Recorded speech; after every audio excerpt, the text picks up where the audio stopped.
untuk pasien yang sudah lansia itu diharapkan gitu ya? Udah sepuh, itu diharapkan bisa pakai pampers.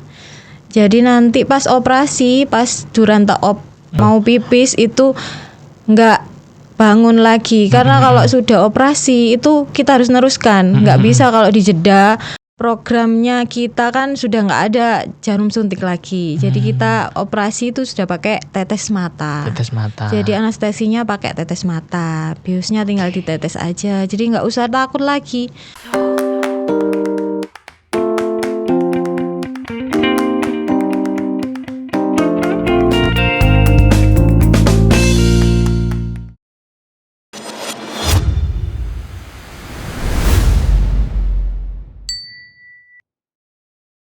Assalamualaikum warahmatullahi wabarakatuh. Salam sehat mata kita. Halo sahabat KMJ, kembali lagi bersama saya Muhammad Andi Basofi Rosadi.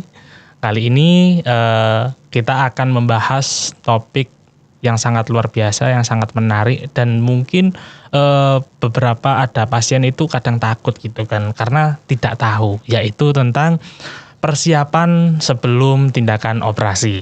Nah, dalam program Sapa Suara Asik Perawat Anda, kali ini saya tidak sendiri, saya ditemani salah satu perawat dari Klinik Mata Jombang. Di sebelah saya ada Mbak Dian Eka Kusuma, Sarjana Keperawatan Profesi Nurse. Assalamualaikum Mbak Dian. Waalaikumsalam warahmatullahi wabarakatuh, Mas Andi. Gimana Mbak kabarnya? Alhamdulillah baik hari ini. Baik ya. Aktivitas pagi hari ini ngapain aja Mbak? Hari ini ya seperti biasa, karena saya perawat di OK, jadi ya baik. Datang langsung kita lihat jadwal dulu di OK ada apa aja. Oke, untuk mempersiapkan ya Mbak ya. Mempersiapkan proses operasi. Oke teman-teman, langsung saja ya kita dengarkan sapaannya dalam program Sapa Suara Asik Perawat Anda. Yang pertama yang akan kita tanyakan kepada Mbak Dian. Mbak Dian, apa sih yang sebenarnya perlu kita siapkan gitu kan sebelum tindakan operasi? Iya, ini memang kalau operasi mata ya Mas Andi, iya Mbak, nggak semenyeramkan operasi-operasi yang lain. Jadi memang biasanya pasien-pasien kalau mau operasi kan, aku harus apa ya, harus bagaimana sebelum operasi. Jadi operasi mata cukup simpel sih, nggak perlu terlalu banyak persiapan. Jadi nggak perlu puasa, nggak perlu puasa 12 jam seperti operasi-operasi yang lain. Benar-benar. Iya. Yang pertama yang harus dipersiapkan sebelum operasi mata yaitu satu itu yang penting pendamping. Jadi yang pertama kita harus bawa pendamping, karena nanti setelah operasi itu matanya ditutup satu biasanya. Oke. Dan kondisi mata belum stabil, jadi harus ada pendamping yang mendampingi pasien itu untuk operasi. Bebas Mbak ya, boleh keluarga, boleh temannya gitu ya. Boleh keluarga. Tapi yang penting diutamakan keluarganya. Oke. Yang penting ada pendamping minimal satu. Oke. Maksimal boleh bawa semuanya boleh ya. Rombongan rame-rame. Ya, yang penting nggak sendiri Mas. Kalau sendiri nanti bahaya. Nanti proses pulangnya nanti karena nggak stabil kan bisa terjadi sesuatu yang tidak kita inginkan ya Mas ya di jalan nanti. Oke. Yang kedua itu nggak boleh pakai aksesoris. Nggak boleh pakai aksesoris yang terlalu berlebihan. Nanti gelang dipakai dua-duanya, dua tangan gelangnya, istilah Jawanya ngerenteli gitu ya. Ngerenteli. Itu apa ya? Dipakai semua bener, itu jangan. Kalung apa anting gitu. Kalau bisa nggak usah dipakai. Jadi aksesoris ditanggalkan dulu ya, diambil dulu, disimpan dulu. Jadi kalau mau operasi mata harus tanpa aksesoris. Tanpa aksesoris apapun itu ya Mbak ya. Itu harus. Khawatirnya nanti di ruang OK nanti jatuh atau hilang kan bahaya nanti ya. Ya baik. Oke. Terus ada lagi nggak Mbak? Apa lagi Mbak? Ada lagi masih banyak Mas Andi. Ini yang ketiga harus ini sudah mandi dan keramas. Sudah mandi dan keramas itu penting ya? Oh penting sekali karena nanti kalau setelah operasi biasanya itu kita nggak boleh keramas selama minimal 7 hari. Oke. Kalau operasi mata itu kan memang pelukannya kecil. Memang karena alat sudah canggih sekarang, jadi pelukannya sangat kecil. Tapi sekecil apapun seperti tertusuk jarum itu, kita perlu proses penyembuhan. Jadi setelah tertusuk jarum kan nggak bisa langsung sembuh. Kalau dipencet keluar darah lagi. Lah seperti itu prosesnya kalau operasi mata. Memang kecil perlukaannya, tapi harus dijaga. Harus sampai sembuh dulu, baru boleh kena air, istilahnya gitu ya. Jadi minimal seminggu itu nggak boleh keramas, biar matanya nggak kena air, khawatirnya gitu. Oke. Itu tadi yang ketiga Mbak ya, tidak boleh sudah mandi dan sudah keramas. Oke. Terus yang keempat saya lanjutkan ya Mas Andi. Boleh. Nah, yang keempat itu nanti kita harus pakai pakaian yang nyaman. Jadi pakaian yang nyaman di badan, nggak terlalu ketat ya. Pakaian yang sopan dan nyaman kalau dipakai. Jadi nanti pas operasi itu kita nggak keteke istilahnya ya, terlalu ketat pakaiannya, jadi nggak nyaman di ruang operasi. Oke, baik. Dan yang terakhir ya Mas Andi. Iya. Yang terakhir kita untuk pasien yang umurnya sudah lansia. Itu diharapkan gitu ya? Udah sepuh. Itu diharapkan bisa pakai pampers.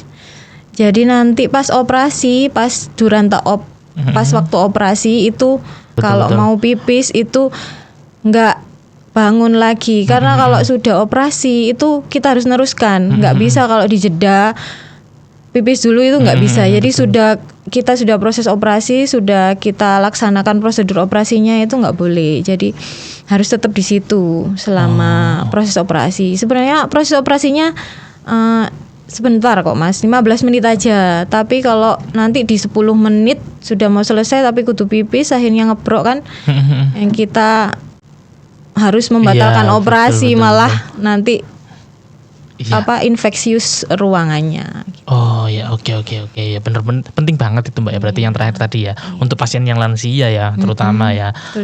Kasihan kalau udah kita lakukan tindakan di tengah-tengah kita kudu pipis atau BAB. Pernah berarti ya Mbak? Pernah terjadi ya? Pernah sering. Sering? Iya, jadi kita terpaksa membatalkan operasi selanjutnya karena ruangannya kan harus steril. Iya, betul.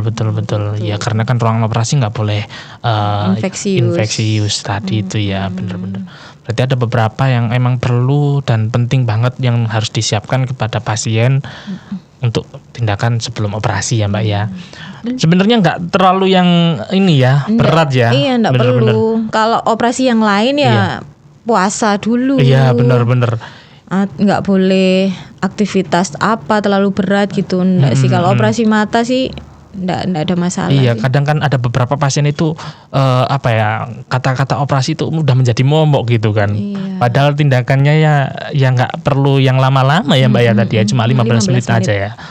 Baik, tapi Mbak sebelum selain tindakan medis gitu kan, apakah ada yang perlu diperhatikan untuk pasien nih Mbak? Contoh kayak pola makannya nih diatur, atau minum obat-obatan nih sebelum operasi, atau ada mungkin istirahat yang cukup gitu kan sebelum nanti berangkat operasi gitu. Ada nggak sih Mbak selain medis gitu? Baik Mas Andi, ada khususnya pada pasien diabetes sama hipertensi ya. Kalau di operasi mata, karena sekarang kita sudah pakai alat-alat yang canggih, sudah canggih, jadi yang perlu disoroti ya pasien-pasien yang punya penyakit diabetes sama hipertensi, karena nanti mempengaruhi perdarahan di mata. Jadi kita harus waspada pada pasien diabetes sama hipertensi. Jadi untuk pasien diabetes harus puasa gula sebelum operasi, bukan puasa nasi, bukan maksudnya bukan puasa yang nggak makan sama sekali, betul. tapi puasa yang mengandung gula. Oke, nggak boleh yang terlalu banyak manis-manisnya gitu ya. Nggak boleh terlalu banyak manis-manis, dan kalau hipertensi nggak boleh banyak yang asin-asin ya. Jadi yang istilahnya nanti tambah meningkatkan hipertensinya nggak boleh. Sama obat-obatan. Jadi nanti sebelum operasi kita ukur tekanan darah sama diabetesnya. Jadi nggak boleh diabetes tinggi itu nggak bisa operasi, sama hipertensi terlalu high itu nggak bisa operasi. Jadi obat-obatan harus ini sesuai atau Sesuai. harus patuh sama obat-obatan pada pasien diabetes sama hipertensi. Hipertensi. Oke. Jadi udah mulai harus mengatur ya Mbak ya pola makannya itu tadi ya ketika emang udah dijadwalkan nih dari pihak klinik atau rumah sakit gitu kan, mengabari ke pasien besok nih akan dilaksanakan operasi gitu kan. Berarti bagi pasien yang emang punya penyakit diabetes atau hipertensi ya kalau bisa itu tadi diperhatikan ya puasa dalam artian bukan nggak boleh makan gitu kan, tapi dikurangin kayak manis-manisnya bagi yang pasien diabetes gitu Mbak ya. Bagi pasien yang darah tinggi dikurangi asin-asinannya gitu ya. Kalau istirahat yang cukup juga masuk ya Mbak ya berarti ya. Masuk. Nanti kalau kurang istirahat itu juga bisa hipertensi ya, kurang istirahat. Oh iya baik. Tuh, jadi istirahat masuk. Oke Mbak, yang selanjutnya nih nah terkadang ya itu tadi kembali lagi tadi saya sampaikan ada pasien itu kadang takut banget gitu kan. Secara psikologisnya Mbak ya, kira-kira ada nggak sih yang bisa melakukan supaya pasien itu tenang gitu kan, dan pasien itu jauh lebih siap dan matang gitu kan untuk melakukan operasi tadi. Ada nggak sih Mbak? Ada banyak Mas Andi alasannya sih. Pasien memang selama ini ya yang saya temui itu takut kalau dibilang besok operasi ya Bu gitu. Udah nggak berani atau nggak siap gitu. Iya. Sebenarnya kalau operasi mata itu prosesnya cuma 15 menit. Iya. Terus nggak perlu perawatan khusus dan biusnya juga sekarang pakai tetes, bukan bius pakai suntik atau bius pakai istilahnya kan takutnya mungkin nanti aku dibius jarum suntiknya besar-besar gitu ya. Betul. Apalagi orang-orang yang sudah usia lanjut pasti sudah apa ini mau diapain operasi gitu kan. Kekhawatirannya tinggi gitu loh. Khawatir banget aku nanti dicublesi istilahnya kan, betul. ditusuk jarum kan gitu. Jadi itu udah enggak, sekarang sudah programnya kita kan sudah nggak ada jarum suntik lagi. Jadi kita operasi itu sudah pakai tetes mata. Jadi anestesinya pakai tetes mata. Biusnya tinggal ditetes aja. Jadi nggak usah takut lagi.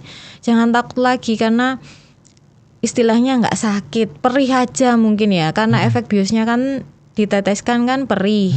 Betul, jadi Mbak. perih aja, terus prosesnya cuma 15 menit, jadi cepet, nggak kerasa, sudah selesai operasinya, sudah sembuh kembali istilahnya gitu ya. Takutnya mungkin parno ya orang-orang itu aku dioperasi pasti kayak betul. dibuka banyak darah kan gitu sih. Iya, sedangkan kita kan nggak usah lagi, nggak ada darah, nggak ada.